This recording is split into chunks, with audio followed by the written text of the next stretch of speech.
d'enthousiasme. Commençons par vous présenter. Raphaël Ménard, Louis Costa et moi-même, Mia Dournet. Nous allons commencer par la présentation du déroulement. Nous allons commencer par une petite analyse interne de votre entreprise, assez prestigieuse. Ensuite, il y avait quelques projets d'expansion. Nous avons préparé quelques ventes pour vous vouliez savoir si c'était rentable ou non d'aller de l'avant. Ensuite, nous allons faire les petits rappels importants sur les projets. Ensuite, il y avait un certain chargé. Vous avez besoin d'un chargé de projet. Vous demandiez aussi si c'était encore rentable ou non si vous l'embauchez. Ensuite, il y avait une présentation des ratios. On va pouvoir présenter aussi l'impact que ça a, certaines décisions sur les ratios aussi. Ensuite, il y avait la population de la Mauricie qui n'était pas trop certain. Aussi, il y avait des mécontentements puis des mécontentements sur l'installation d'éoliennes ou de panneaux solaires. Ensuite, nous allons faire une petite conclusion puis peut-être quelques autres recommandations. Pour l'analyse interne, comme force, vous avez une très grande augmentation du chiffre d'affaires qui est constante. Pour le contrôle légaux, c'est en gros, étant donné que vous voulez juste produire localement, les contrats sont donc juste une protection. Donc personnellement, nous trouvions que c'était une force. Il y aurait quand même des gestions de liquidité, par contre, vous êtes dans votre enquête, c'est beaucoup d'argent, ça serait peut-être bien de la placer. Ensuite, comme opportunité, il y avait des projets d'expansion. Puis, comme défi externe, il y avait vraiment l'opinion publique, comme on a pu remarquer avec la Mauricie. Je vais donc laisser Louis continuer avec la vente. Donc, pour ce qui est du rendement de vos projets d'expansion, donc pour le premier projet, les projets de panneaux solaires, nous sommes allés avec une vanne, donc une valeur actualisée nette, et le tri, donc le taux de rendement interne, pour évaluer à quel point le projet était rentable à la fin de. Nous, on l'a fait sur 10 ans. Les deux projets ont été calculés sur 10 ans pour avoir un comparatif idéal. Donc, l'investissement initial pour le premier projet, c'est 100 millions de dollars en panneaux solaires pour un parc de panneaux solaires que vous vouliez installer.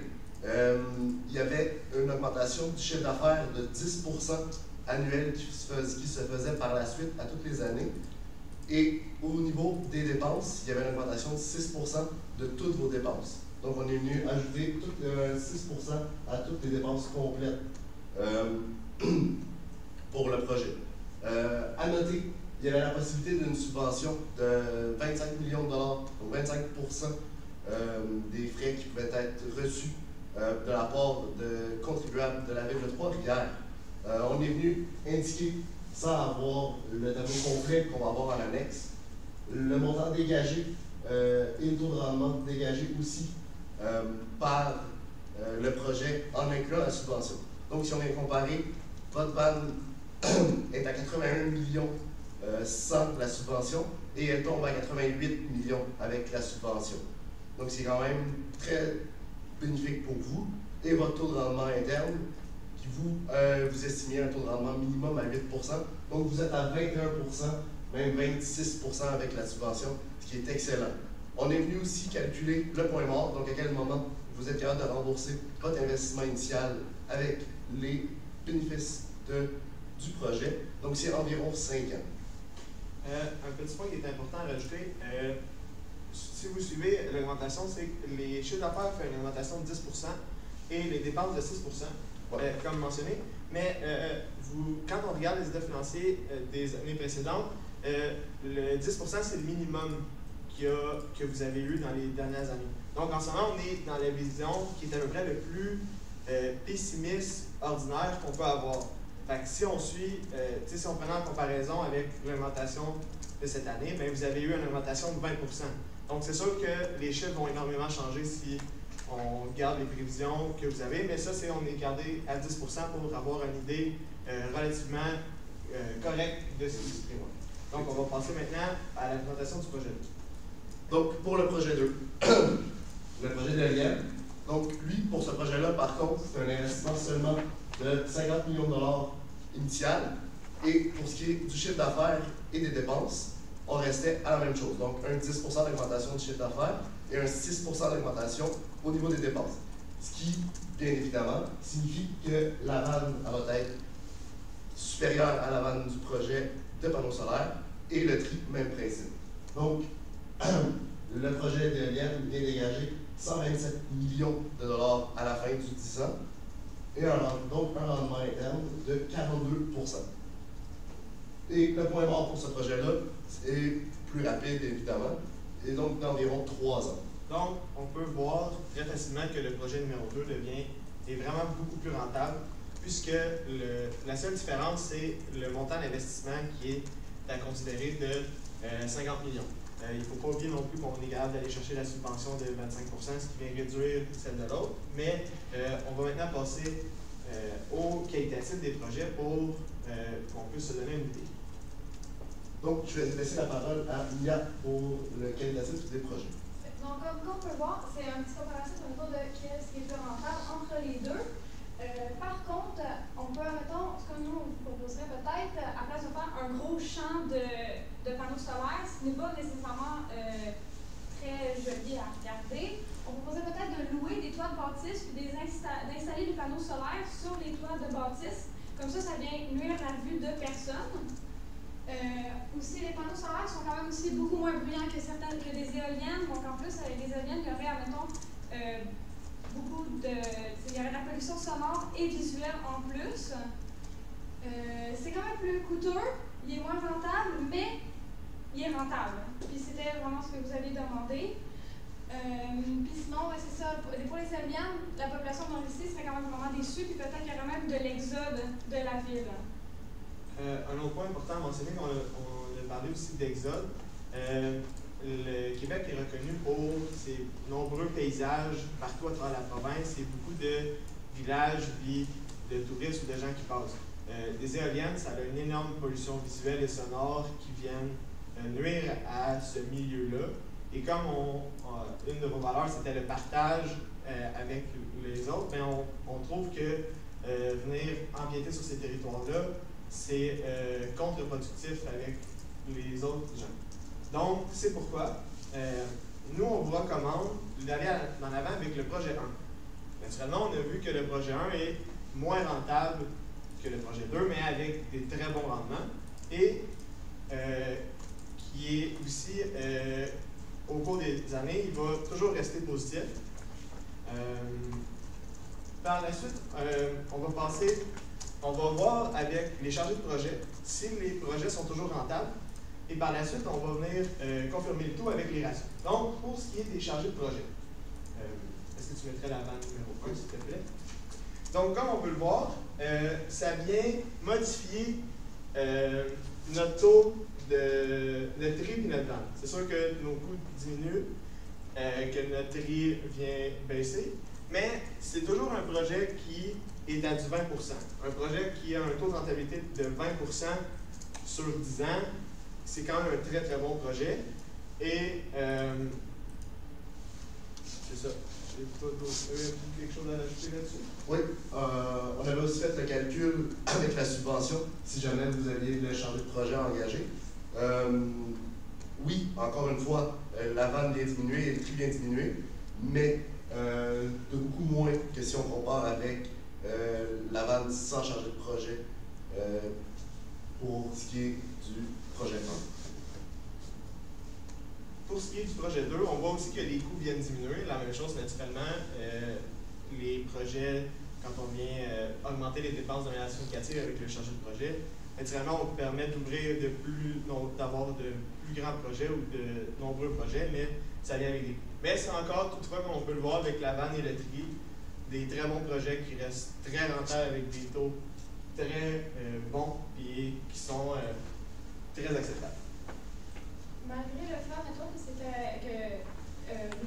nous avons décidé d'aller de l'avant avec nous proposons d'aller de l'avant avec le projet 1, on a quand même monté la vente pour le projet 2 si vous désiriez vraiment aller de l'avant avec le 2. Une dernière chose qu'on a oublié de mentionner, le chargé de projet exigeait un salaire minimum de 150 000 $ pendant l'année, en plus de 5 % des bénéfices nets, ce qui vient expliquer le 1 795 000 pour l'année 1 en frais pour le chargé de projet seulement. Est-ce qu'il y a autre chose? Non.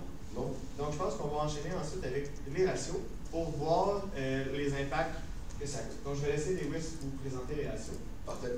Donc, on est allé avec 4 ratios qui sont généralement de base. Donc, le ratio d'endettement, le ratio que les banques exigent si jamais vous voulez faire un prêt. Généralement, les banques ne prêtent pas si vous avez un ratio supérieur à 75 %. Présentement, votre ratio est de 43 %. Si on vient ajouter le 100 000 de la vanne numéro 1, donc le 100 000 d'investissement qu'on faisait pour les panneaux solaires, votre ratio d'endettement grimpe à 71 %, mais demeure tout de même inférieur aux 75 % maximum prescrit par la banque. Et pour ce qui est avec la vanne 2, le ratio d'endettement, lui, tombe à seulement 61 %, étant donné que l'investissement initial est moitié de l'investissement de la vanne numéro 1. Pour ce qui est du ratio de fonds de roulement, étant donné qu'on vient toucher seulement aux immobilisations et à la dette à long terme, il n'y a aucune modification au niveau du ratio de fonds de roulement. Il va demeurer à 4,42, ce qui est excellent, ce qui signifie que vous avez beaucoup de liquidités de disponibles. Ça serait quelque chose à utiliser. Généralement, un ratio supérieur à 1,5, les institutions financières sont incroyablement contentes. Donc, avec 4,42, on a beaucoup de marge pour aller faire des placements, pour aller faire autre chose. On est venu calculer aussi les ratios de marge nette et marge brute. La marge nette, c'est pour chaque dollar de revenu que vous faites, c'est le nombre de sous qui vous reste après toutes vos charges et votre impôt. Donc, présentement, vous avez 19 sous pour chaque dollar de revenu que vous faites, ce qui est excellent. Avec le projet numéro 1, on tombe à 12 sous. C'est un petit peu moins bon, mais demeure tout de même très bien. Et avec le projet numéro 2, on tombait à 17 sous par dollar investi. Pour ce qui est de la marge brute, c'est le bénéfice, c'est l'argent généré suite à vos coûts de production qui vont avoir été payés. Donc, vous générez 70 sous par dollar de vente si on vient enlever les coûts de production. Donc, il vous reste 70 de tous vos bénéfices pour payer vos charges d'exploitation à la fin d'une année, ce qui est excellent. Et suite aux deux projets, on tombait à 71 % de ces deux côtés-là aussi. On est venu faire aussi les calculs de ratio si jamais on a ajouté le chargé de projet. L'impact que le chargé de projet va avoir, que le chargé de projet va avoir, va être principalement sur la marge nette. Au niveau de la marge brute, le chargé de projet n'aura pas d'impact puisqu'il va être dans une charge d'exploitation, dans la charge de salaire. Donc, au niveau de la marge nette, on tombait à 8 % pour le premier projet et 14 % pour le deuxième projet. Ce qui est quand même très bien, peu importe. Donc, ce qui en était pour la population de la Mauricie, vous nous avez demandé, la population est un peu réticente à l'ajout de nouveaux projets. Donc, les impacts à court terme, il va y avoir une baisse de prix de l'immobilier, mais c'est sûr qu'avec toutes les installations que ça va engendrer, les grands chantiers, la pollution visuelle et sonore que ça va créer, ben, c'est sûr que ça va venir diminuer les maisons parce qu'avoir une éolienne dans sa cour, c'est pas quelque chose que tout le monde souhaite, ça fait énormément de bruit puis ça prend beaucoup de place. Comme on a parlé tout à l'heure, on a parlé d'exode, les gens vont peut-être vouloir se retirer puis vendre à perte puisque les gens ne veulent pas d'éolienne. Mais les impacts à long terme, c'est que ça permettrait à la ville d'avoir une étiquette verte, d'avoir des panneaux solaires, des éoliennes. C'est quelque chose qui vient augmenter l'aspect écologique et de plus en plus les gens se tournent vers l'écologie. Plus les années avancent et plus les gens souhaitent avoir cette étiquette verte-là. Donc, ça donne aussi un développement durable, puis ça permet de venir baisser les coûts d'électricité. Comme on l'a dit, les impacts, on sait que ça fait des impacts sur le paysage, puis on peut suivre aussi le développement, on peut ajuster pour suivre les développements des populations. Passer à la conclusion. En conclusion, on vous conseille vraiment d'aller de l'avant avec le projet 1, avec les panneaux solaires, puis même avec le chargé de projet, c'est rentable. C'est terminé. Des questions? Et je vais partir le temps pour les questions de 5 minutes. Je vais commencer avec une question de mon côté. Vous nous avez parlé justement de la comparaison entre les deux projets. Puis on voyait clairement que le projet 2 était plus rentable. Puis là, vous allez avec la recommandation d'y aller avec le projet 1. Est-ce qu'il y a une raison derrière ça? En fait, pour le projet 1, on a eu des idées aussi qui permettent de développer. On s'est tourné un peu vers l'Europe, ce qui se passe, on regarde ce qui se passe ailleurs. De plus en plus, les gens mettent en place des panneaux solaires sur des stationnements. Ils vont chercher des espaces inutilisés que les gens ne peuvent pas exploiter et mettre des panneaux solaires. Donc, on se disait que si on allait de l'avant avec les panneaux solaires, bien, avoir une expertise dans ce domaine-là, ça nous permettait de s'extendre et de prendre toutes les possibilités. Les éoliennes se limitent principalement aux grandes étendues, parce que ça prend énormément de place et pour des raisons de sécurité, alors que les panneaux solaires, ça peut se glisser un peu partout et on peut venir rentabiliser le moindre espace pour faire justement un développement durable. Donc oui, le projet est moins rentable, mais on pense que les possibilités à long terme et avec un peu d'imagination peuvent être vraiment plus rentables que les projets de parc éolien. Merci. Sinon, je peux continuer. Moi, j'avais une question. Au niveau du temps utilisé pour déterminer la rampe, pourquoi avez-vous utilisé une projection de 10 ans? Selon moi, un panneau solaire, ça pourrait être utilisé plus longtemps ou peut-être moins longtemps. Quelle a été votre motivation dans l'utilisation d'une durée de 10 ans pour les projets? En fait, on est allé sur une projection de 10 ans parce que souvent les cycles économiques sont basés sur une période de 10 ans. Ça a des hauts et des bas et ça nous permet de voir au courant des prochaines années. C'est sûr que naturellement, des projets comme ça, on essaie de s'installer à très long terme, mais on voulait aussi garder à court terme pour pouvoir avoir une marge pour pivoter et se garder toujours un pied de pivot pour changer de direction si on a le moindre problème. Des fois, aller à trop long terme, ben, on manque des problèmes, des opportunités qui peuvent arriver très vite qu'on doit s'arranger. Donc, c'est pour ça qu'on a pris une moyenne de 10 ans, c'est parce que ça reflète bien une durée de vie acceptable, puis il y a toujours moyen de rallonger par la suite. Une note à ajouter avec ça aussi, il y a tellement de développement au niveau de toutes ces technologies-là présentement qu'aller sur un horizon de plus de 10 ans, c'est moins viable. Il va y avoir des changements, donc il va y avoir des nouveaux projets à refaire par la suite. Donc, aller sur 10 ans, c'était raisonnable selon nous. Bon. Merci beaucoup. La restant de mon question, c'est au niveau de votre analyse FFOM. Oui. J'ai pas compris le point des contrats légaux. Est-ce que vous pouvez me répéter? Oui, en fait, c'était que selon nous, les contrats légaux, vous les limitez seulement à vendre au Québec, mais c'est ce que vous voulez, peu importe, vous ne voulez pas vous expandre nulle part d'autre ailleurs. Donc, en gros, vous avez juste vous obtenez une protection vous obtenez une protection envers les autres. Donc, nous trouvions que ça faisait juste vous protéger des autres, donc c'était bien. Ça permettait aussi de contrôler la direction des gens, puisque, comme on a vu, Hydro-Québec a voulu aller vendre aux États-Unis, mais vous avez gagné avec vos contrats. Donc, vos contrats, en ce moment, sont une arme qui est assez efficace et qui marche et qui vous permet de mener le bateau dans la direction que vous souhaitez. Donc, c'est pour ça qu'on le considère comme un avantage, c'est parce que c'est vous qui, en ce moment, qui avez le bon bout du bâton, qui est capable de manœuvrer avec. Donc, vous n'êtes pas en position de faiblesse, vous êtes en position de force vis-à-vis des autres. Et dans un domaine, comme on l'a vu avec des projets très rentables qui peuvent aller sur des dizaines d'années ou une vingtaine d'années, mais avoir la bonne place au bon moment, c'est une des forces qui est importante à prendre en compte. Il restait 1 minute 20 si jamais. Moi, j'ai une question. Je vais vous laisser la place, s'il vous plaît. Dans les projets, vous avez vraiment démontré que les deux projets sont rentables et même avec les chargés de projet, c'est rentable. J'ai beaucoup aimé le fait que vous parlez du projet 1 comme étant un projet qui est plus accepté par la population aussi. Mais nous, on va d'une business, puis on voit la croissance qui est possible ici.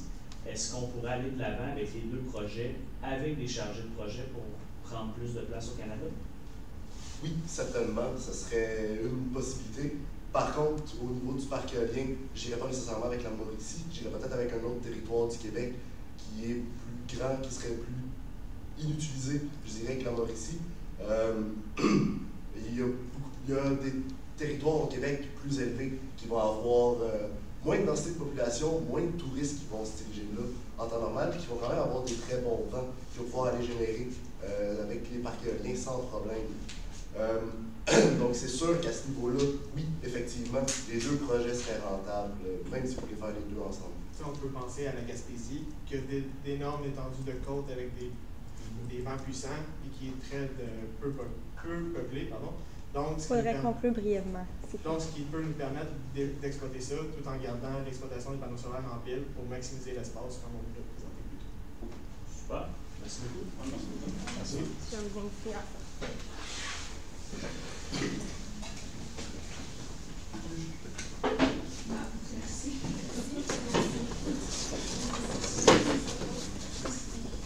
Merci.